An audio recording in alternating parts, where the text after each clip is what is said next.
안녕하세요. 30대 여성이고 사연을 자주 듣는 사람입니다. 이런 곳에 사연을 쓰게 될 줄은 꿈에도 몰랐습니다. 사실 이렇게 컴퓨터 앞에 앉아 글을 쓰는 것도 심장이 두근두근 거리기도 하지만 엄마에게 사연을 보낼 것이라고 말했던 엄마가 제게 하이고 집안 망신이야 라고 말했을 때 좀 부끄럽고 속상하더라고요. 그래서 욕할 것 마땅하다며 말하니 엄마는 우리가 엄마 아빠 열심히 살았지, 나도 열심히 살았지? 우리가 남의 것을 탐낸 적도 없어. 당당하게 살면 부끄러울 게 없어 라고 했어요. 그리고 사연을 보내보라고 했다. 요즘엔 TV를 보다가도 우리 또래들은 대부분 유튜브를 많이 봐서 사연 채널을 모르는 사람이 없어. 괜히 인기가 올라가는 것 아닌가 걱정했는데 가족의 허락도 받고 저도 일을 쉬고 준비하던 사업이 쇼핑몰이었습니다. 잘 될지는 모르겠지만 요즘 사람들은 인터넷으로 물건을 주문하기도 하고 오프라인보다 온라인 매장이 더 활성화되고 있죠. 그래도 여전히 돈을 쓰는 게 충분히 중요한 부분이라 생각해요. 대부분의 어른들은 오프라인 상점을 오픈해보자는 이야기를 하고 있습니다. 저와 어머니가 준비 중인 것은 정육점입니다. 어머니와 아버지는 예전부터 정육점을 운영해왔습니다. 어머니는 40년 가까이 정육점을 하며 많은 고생을 했습니다. 제가 온라인 상점을 열기 전에도 계속 정육점을 하셨고 그 일에 대한 편견과 비난을 많이 받았습니다. 하지만 이제는 시대가 변화하고 그런 편견이 사라진 것 같습니다. 어머니는 젊을 적에 백정 아내라는 비하를 많이 들었지만 지금은 상권이 열려 있고 존경받는 모습을 보여주고 있습니다. 얼마 전 큰일이 있었을 때 어머니는 과거를 회상하며 저에게 이야기를 했습니다. 시어머니는 아들을 원했지만 출산 예정일을 보고 딸이라고 확신했고 딸은 아내로만 인식하고 가르치지 않아도 된다는 말씀을 했습니다. 그런 상황에서도 어머니는 저를 자랑스럽게 키워주었고 그녀의 사랑과 헌신에 감사하게 생각합니다. 그래서 그때 나는 집에서 쫓겨난 줄 알았어. 세상에 그런 게 어딨어. 요즘은 아들보다 딸이 낫다고 하는데 그 당시에는 후에 그렇게 아들 했나 몰라 했어. 어느 날 엄마가 과거 이야기를 하더니 그 말을 들은 아빠가 옆에서 의아한 표정으로 물었어. 아빠는 그때 딱히 서운해하는 듯 했지만 어떻게 되었건 우리 엄마가 너를 쫓아낼 리 없지? 너무 사랑스러웠거든. 결혼할 때 이불도 줬고 큰 것도 많이 줬었지. 그러면서도 자기 시어머니 편을 들었어. 그 말을 듣고 나는 아들로서의 자존심을 느꼈어. 엄마에게는 너무나 깊은 사랑과 존경이 담겨 있었지. 몇십 년이 흘렀지만 할머니에 대한 그 마음은 변함없이 있었어. 자식으로서 그 모습을 보고 나니 아들로서는 무언가 부족함을 느꼈어. 결국 아무리 해도 딸만큼 특별하진 못했던 것 같았어. 그래서 나는 역시 딸은 최고라고 생각했어. 아들로서의 나는 아무것도 아닌 것 같았어. 이런 생각을 하며 엄마 곁에 안기었더니 아빠는 조용히 기침을 하며 밖으로 나가버렸어. 아빠의 행동에 대해 생각하면서 나는 그저 엄마 곁에 있어야겠다고 느꼈어. 엄마는 내 손을 쥐며 그런 소리를 말하지 말라고 했어. 우리 집안에서는 그 정도의 얘기는 하면 안 돼. 그래도 사람이 되기 위해서는 필요한 것이었지. 그러나 너는 여전히 어머니라는 말을 하느냐?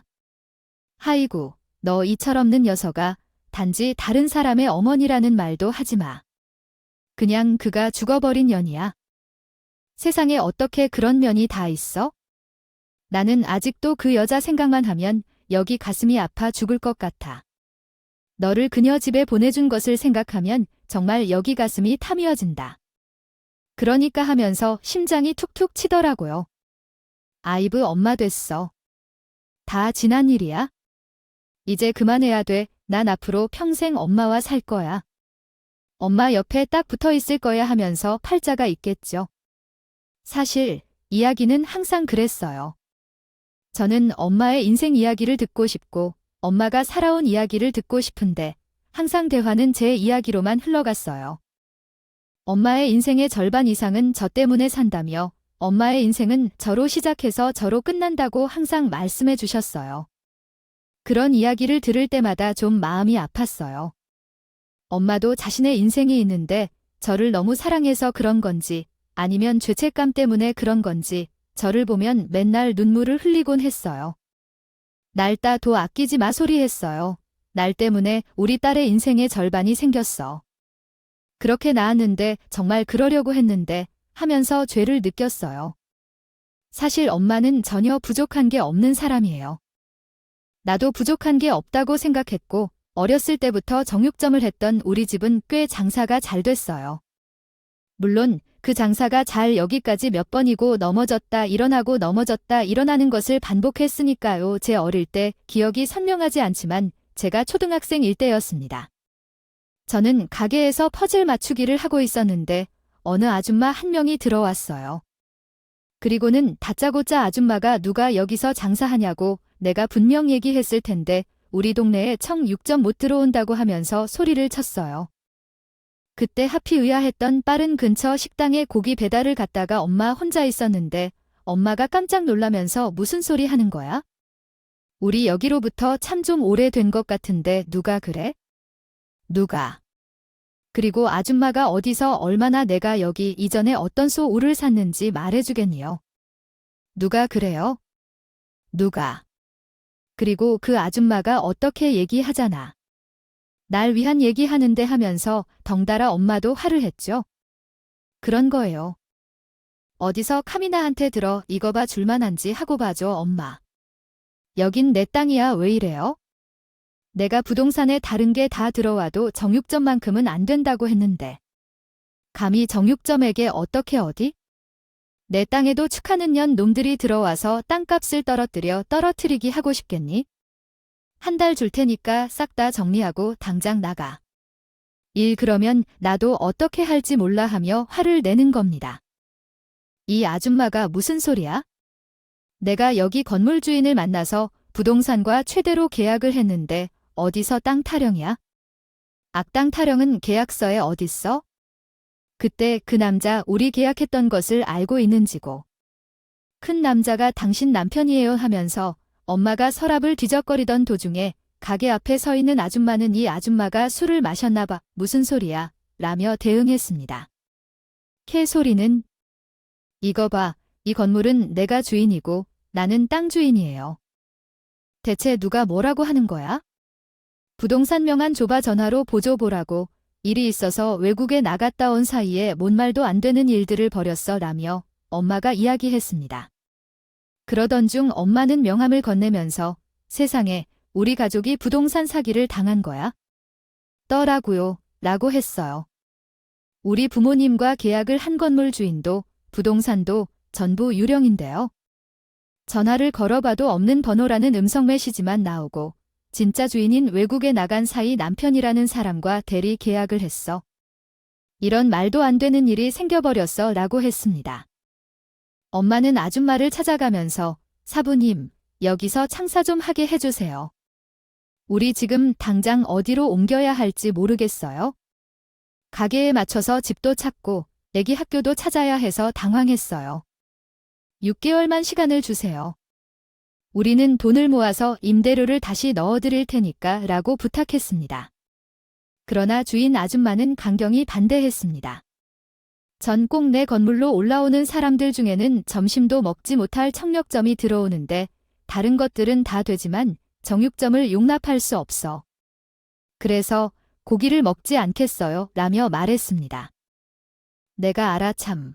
그리고 이거 직업을 걸어놓아서 정말 싫어. 정말로 싫어. 그냥 진짜로 싫어. 이제 6개월 동안 시간을 많이 주었다고 정리해 달라고 해서 참 어떤 사람들은 집주인에 의해 가게를 비우지 않을 수 없게 돼서 경찰에 바로 신고를 했고 우리 집은 속은 부동산 거래로 인해 속은 개게 되었대. 엄마 아빠가 일을 해야 해서 그런가 봐. 아무튼 난 그때 초등학교 저학년이었는데도 스스로 일어나 아침을 챙기고 학교에 가고 집에 와서 또 숙제를 하는 일상을 보냈어. 어쩌면 너무 어린 나이에 철이 들었던 거지 않을까. 그래도 엄마가 집에 왔을 땐 무슨 엄마는 집에 그냥 있으면 되고 그런데 왜 집에 혼자 있으면 청소도 해야 하고 설거지도 해야 하고 엄마가 하루 종일 돌아다녀 다리가 아프다고 하면서 내 탓을 했어. 진짜 그때가 너무 원망스러웠어. 돈 없어서 가난한 삶을 살아야 하는 부모님이 참 억울했었어. 그래도 다행히 사기꾼이 걸려서 돈도 돌려받고 가게를 다시 임차할 수 있었어. 한 번 사기를 당한 후엔 부모님이 모든 사람을 의심하곤 했어. 자칫하면 손님들까지 의심할 만큼 사치가 없어서 한 아줌마가 들어와서 삼겹살 판금만 주세요 했을 때 아빠 엄마가 그 아줌마도 사기꾼인 줄 알았어야지. 엄마는 아줌마를 찾아가면서 사부님, 여기서 장사 좀 하게 해주세요. 우리 지금 당장 어디로 옮겨야 할지 모르겠어요. 가게에 맞춰서 집도 찾고 애기 학교도 찾아야 해서 당황했어요. 6개월만 시간을 주세요. 우리는 돈을 모아서 임대료를 다시 넣어드릴 테니까 라고 부탁했습니다. 그러나 주인 아줌마는 강경히 반대했습니다. 전 꼭 내 건물로 올라오는 사람들 중에는 점심도 먹지 못할 청력점이 들어오는데 다른 것들은 다 되지만 정육점을 용납할 수 없어. 그래서 고기를 먹지 않겠어요 라며 말했습니다. 사기꾼 2명이 있었는데 그들은 사기를 치면서 문제가 생기지 않는다고 속삭였어요. 그들이 입에 걸리지 않는 손님들이 그렇다고 할 수 있겠지만 그 손님은 얼마나 화가 났을까요? 몇 번이나 그런 일이 일어나고 싸움이 발생하면서 마을에 나쁜 소문이 퍼지게 되었고 결과적으로 학교 생활까지 문제가 되었습니다. 우리 반 친구 중 한 명이 다가와서 너희 부모님 정육점 운영 중이냐? 라고 물었어요. 나는 그 친구를 쳐다보니 그게 하찮은 일이라며 우리 엄마가 그렇다고 하더라고요. 나는 살아있는 돼지를 죽여서 파는 것을 너무 싫어해. 이런 백정이라고 부르는 일은 진짜 후진 직업 중 하나였대요. 그래서 양반집 옆에 살지 못해 졌다고 하더라. 그때 진짜 민망했어. 그 일로 사람들에게 욕받았고 날 쪽팔려면서 놀림을 당했습니다. 그날의 기억이 너무 강렬해서 30년이 지난 지금도 잊혀지지 않아요. 어릴 때 집에 와서 엄마한테 정육점 다니지 말고 회사 다니자고 말한 적도 있었어요. 엄마는 기가 막혀서 회사가 뭐야, 누구나 할 수 있는 거지? 기술이 중요해. 너도 잔소리 말고 먼저 기술부터 배워라고 웃으며 말해주셨어요. 그것은 부모님께서 말씀하셨듯이 괜히 엉한데 시간을 보내지 말고 기술을 배우라고 얘기해 주셨던 그때가 아직도 잊혀지지 않습니다. 그로 인해 나는 꽤 빨리 사춘기가 왔다. 비록 우리 가게는 친절하지 않았지만 도축 기술이 뛰어나서 고기 맛이 좋았다. 그 결과로 손님들도 많이 모여들었다.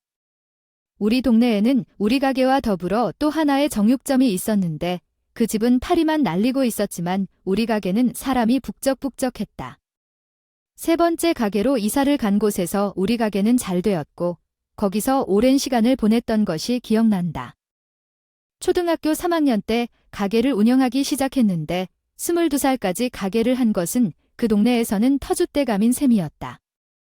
업종이 바뀌고 상권이 변하더라도 우리 정육점은 한 곳에서 오랜 시간을 유지했었다. 그 사이에 나는 사춘기를 지나고 성인이 되어 대학에 진학했다. 유명한 대학은 아니었지만 그래도 이름을 들어볼 만한 곳이었다. 부모님의 권유로 미용을 배워보려 했지만 잘하는 손재주도 없고 흥미도 없어 결국 남자들이 많이 있는 컴퓨터공학과에 지원했다.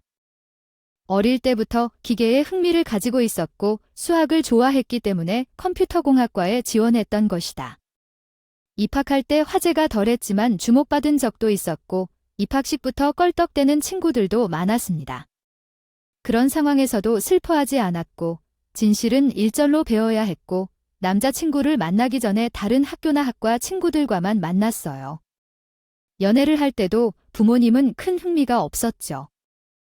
24살 때 정말 운명의 사람이라고 생각해서 결혼을 계획한 적도 있었는데 그 사람을 부모님께 소개하고 싶다고 했더니 웃기지 마. 어디서 남자친구를 만났다고? 넌 연애할 만해 보이지 않아 라고 말씀하셨어요. 저와 2살 연상인 남자친구는 대기업 취업을 준비하고 있었고 1차 서류를 통과했고 면접만 남았어요. 그 말을 듣고 남자친구가 취직하고 1년이 지나도 만나 있으면 그때만큼 나에게 너를 소개해라. 만약 그때까지 내가 학생이라면 헤어진다고 약속했습니다. 그 말을 듣고 솔직히 조금 걱정했죠. 하지만 결국 남자친구는 취업을 하고 나서 3개월 정도 지났을 때 같은 회사 여자 동료와 바람이 났고 나는 그대로 차익에 이르렀습니다. 그것도 아주 비참하게 말이죠. 이불을 뒤집어 쓰고 몇 날 며칠을 울고 있자 엄마는 그것을 보고 너 그럴 줄 알았다. 내가 뭐라고 했어? 너희 헤어질 거라고 했지? 설마 차였냐? 설마 차였어 하면서 절 놀리듯 말했습니다. 나가 시비 걸지 말고 나가라. 나 진짜 확실텐 가버린다. 엄한 놈 하나 잡아서 그냥 바로 임신해서 시집 가버릴 거야. 그러니까 나 건들지 말라고 하면서 고래고래 소리를 질렀고 막말을 했습니다. 사실 말은 저렇게 해도 나는 제 몸을 너무 소중히 생각해서 함부로 남자들과 얽히지 않았을 뿐더러 이 사람과 오래가지 않을 것 같으면 빨리 정리해버리는 타입입니다. 20살이 되고 나서부터는 꾸준히 남자친구가 있었는데 나도 대학 졸업하자마자 그 남자에게 차이를 넣으며 그의 오랜 시간 연애를 끝냈습니다. 교대에 가고 싶었지만 성적이 부족해서 못 간 나는 수학을 계속하고 싶고 어떤 방법이 없을까 찾아보다가 학원 강사를 준비하기 시작했습니다. 학교 타이틀도 괜찮고 첫 면접에 합격하고 나서 선생님이 된 것 같은 기분이 들어 수업 준비도 열심히 했고 학생들도 사랑해 줄 것이라고 다짐했습니다. 그러나 첫 직장인 학원은 원장부터 담당 선생님까지 모두 나를 그냥 괴롭혀진 곳이라서 그런지 적응이 쉽지 않았어요. 낮에는 수업을 듣고 집에 돌아와서는 다음 날을 위해 준비하고 엄마들은 너무 까다로워서 매일 수업 일지를 써야 했어요. 학부모들과 상담을 하다 보니 스트레스가 너무 많아서 이전에 없던 탈모가 생겼어요. 월급도 많지 않은데 밤새 준비를 하다 보니 엄마가 그럴 거면 그냥 때려치워라고 말했어요. 그래서 내가 뭐라고 그런지 기억이 안 나 여자는 기술을 배워야 한다고 했어요. 나중에 나이 먹어도 일할 수 있으려면? 엄마는 아빠와 결혼해서 도축과 고기 손질을 배워서 평생 해먹으려고 했어요. 엄마가 돈을 벌려고 빌어대는 걸 보고서 나도 나중에 돈을 벌었으면 좋겠어요. 그래서 엄마가 나에게 경험으로 말을 하는 것 같아요. 요란하게 노는 건 진짜 엄마를 화나게 할 수 있어요. 그러니까 삐건촉인지 이런 소리 좀 죽여줘. 아무리 어렵더라도 내가 돈을 벌 수 있다는 건 나를 위한 것이잖아. 딱 지켜봐. 내가 돈을 벌어가지고 엄마 앞에서 마음껏 자랑해 줄 거라고. 솔직히 어머니가 조언해 주신 것이 아니라면 그냥 학원을 그만두고 살았을 것입니다. 그러나 어머니의 자극으로 나는 첫 직장에서 어떤 고난도 겪으면서 버텨내어 1년 만에 1억 원을 넘는 돈을 모았습니다. 그 돈을 알뜰하게 모아둔 것은 지금은 1억이 적은 돈인지 모르겠지만 그 당시에는 정말 큰 돈이었습니다. 더욱이 나의 첫 직장을 구한 땅 중에는 1,000만 원짜리 저장 통장을 가진 여자가 있었는데 나는 그 돈을 어머니 앞에 내밀었습니다. 저 1,000만 원 받지? 내가 모은 거야?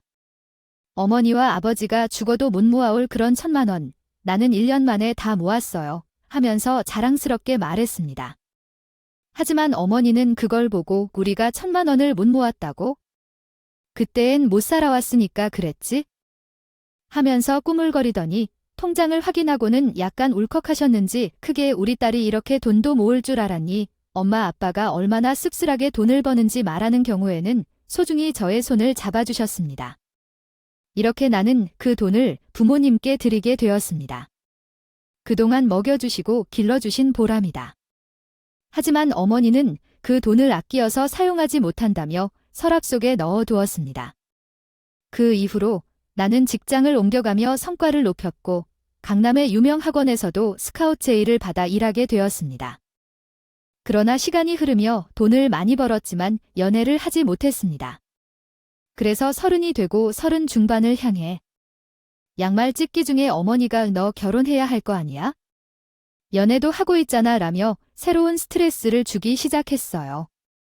결혼이 뭐가 중요해, 어머니? 요즘 남자들은 다 돈 벌어야 결혼할 준비가 된다고. 돈 없으면 결혼도 안 해줘 하고 어머니의 말이 들리더라고요.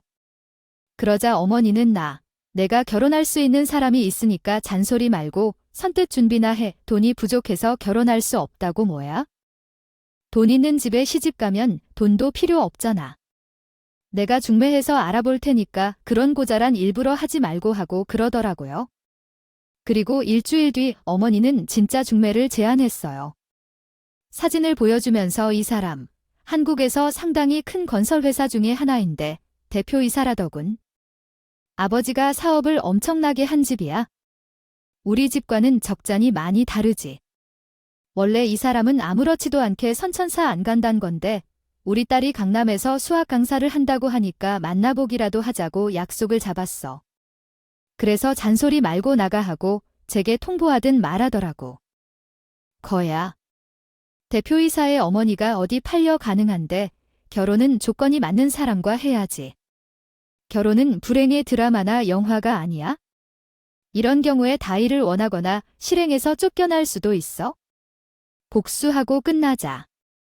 잔소리하지 마, 아들아.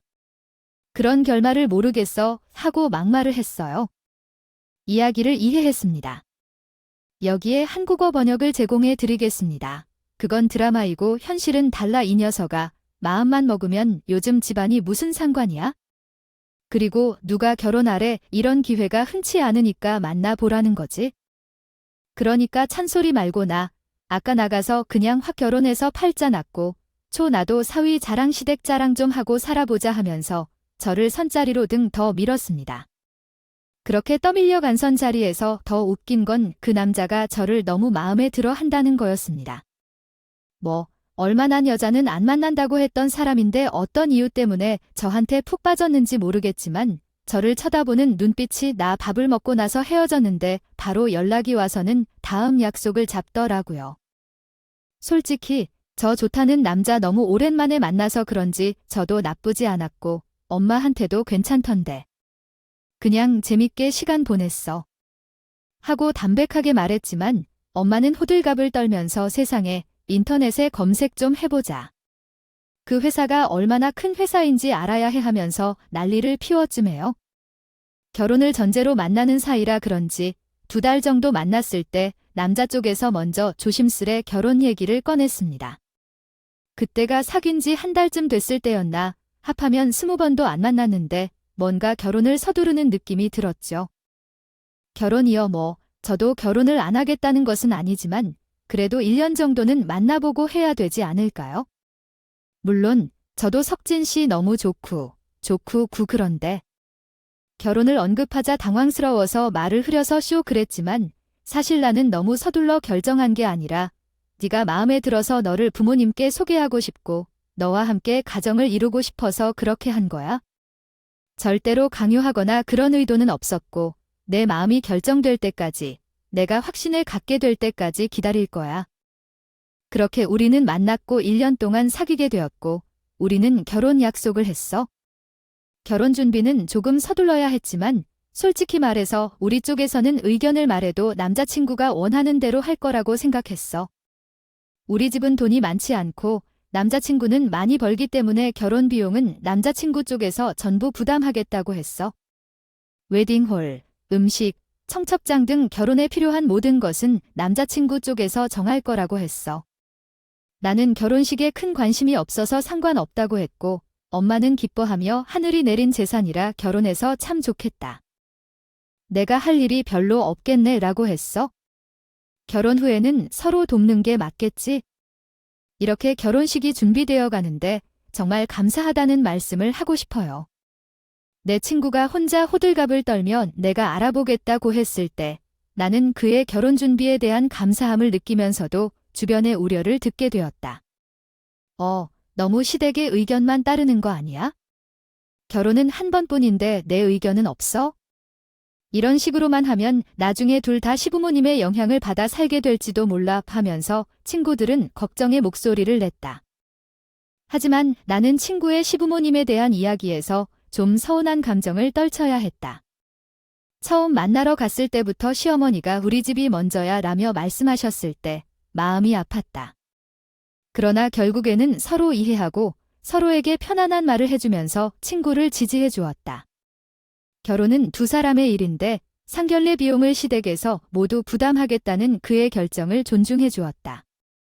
지불했어도 그래도 우리 가족에게 메뉴를 물어보지 않고 자기들이 자주 가는 곳이 있다며 우리 이야기를 듣지도 않았어. 엄마도 그 말을 듣고는 씁쓸한 웃음을 짓지만 그냥 좋을 대로 하라고 해서 그냥 넘겼어.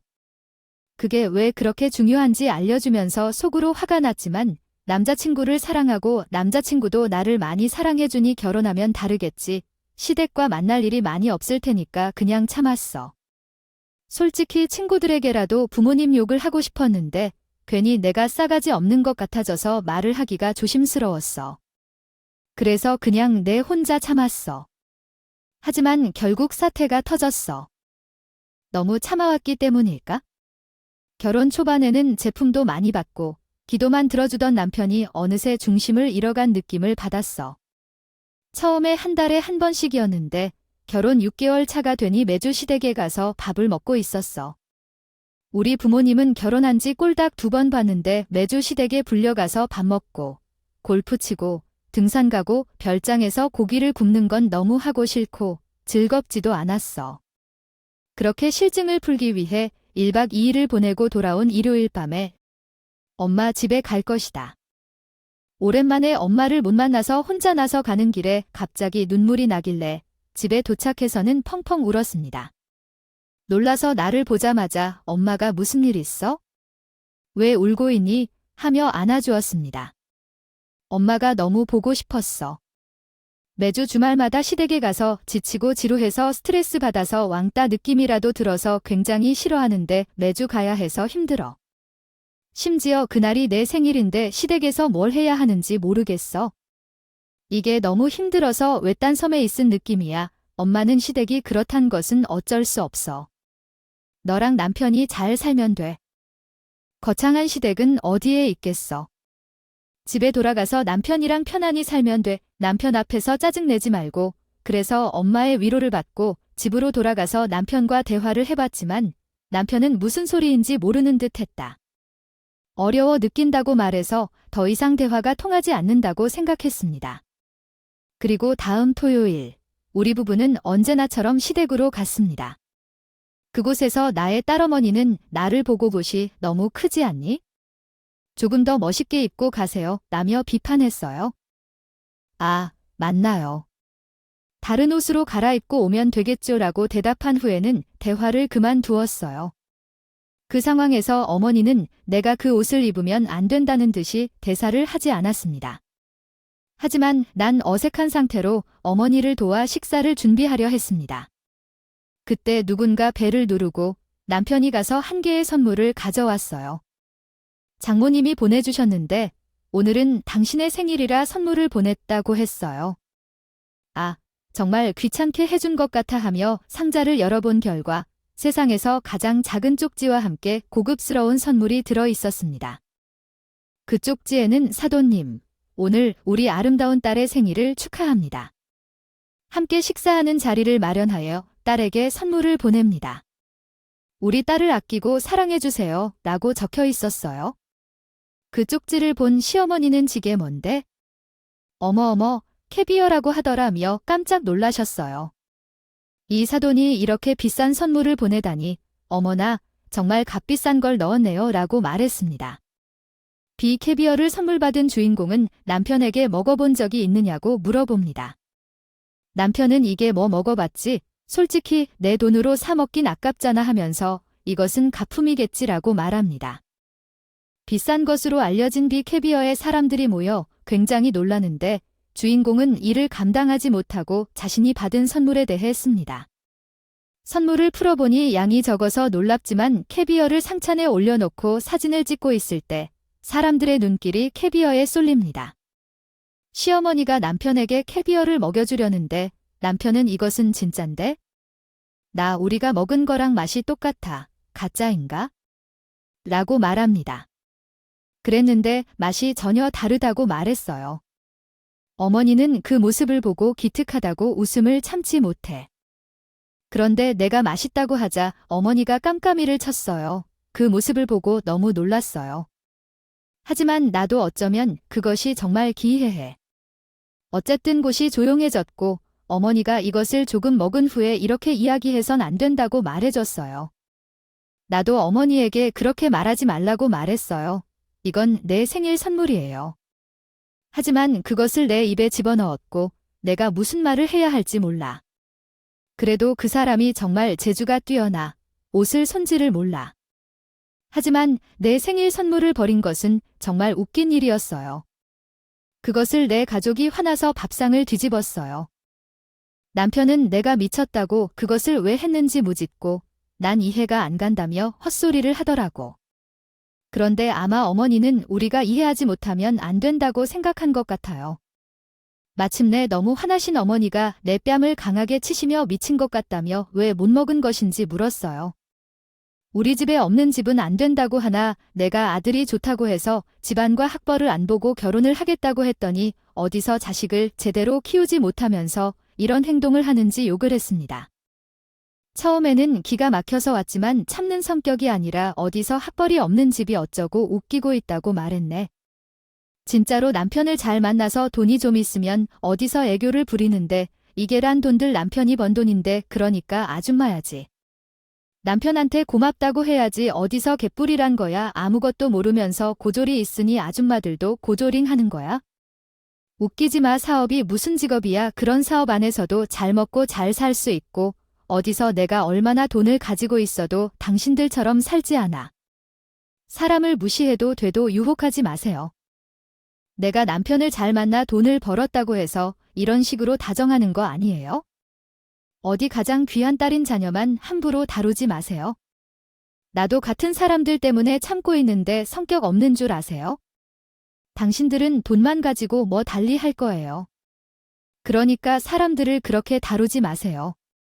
진짜 이런 경험은 진짜 일이 구석 같네. 그리고 당신도 잘 들으세요. 언제까지 부모 품 안에서 캥거루처럼 살 거예요? 이에 아버지께서요. 사업을 운영하지 않거나 고졸인데 기본 상식도 없는 사람이 어떻게 회사 생활을 할 수 있겠어요? 됐다고 두들겨 패야겠어요. 내가 당신과 결혼해서 당신과 비슷한 아이가 태어나지 않게 사로 나아가 계획을 걱정하고 있어요. 여기서 끝냅시다. 나도 더럽고 치사해서 며느리로 받지 않을 거예요. 그런 얘기하고 가방을 들고 나갔습니다. 시험머리는 제 등 뒤로 가서 얘야, 진짜야, 너무 다야해.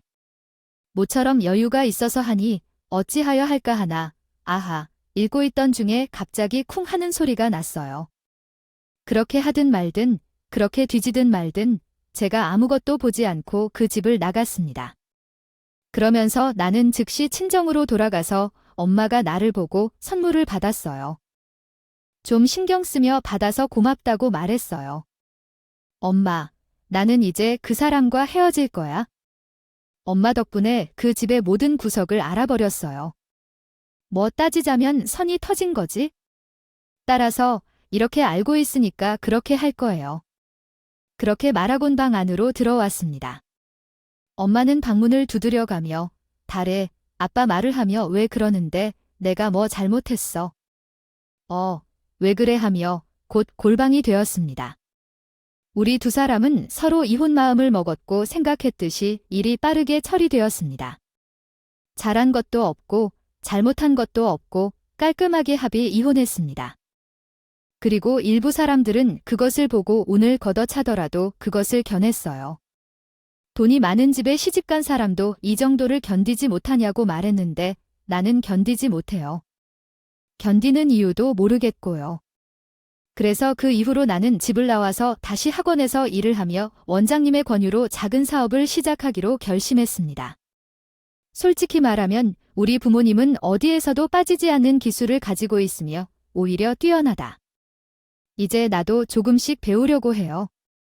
어렸을 때는 집안이 항상 피 냄새가 나고 고기 짜투리만 먹는 것이 싫었었지만 가족의 미래를 위해 노력해야겠다고 생각해요. 어떻게 돈을 많이 벌어도 다른 사람들처럼 살지 않겠다고 다짐해 보겠습니다. 부모님을 도와 열심히 살아가기 위해 한마디씩 응원해 주실 수 있을까요? 자주 듣는 채널인 라디오 청취자분들의 응원을 받으면 힘이 나겠네요. 긴 이야기를 들어주셔서 감사합니다.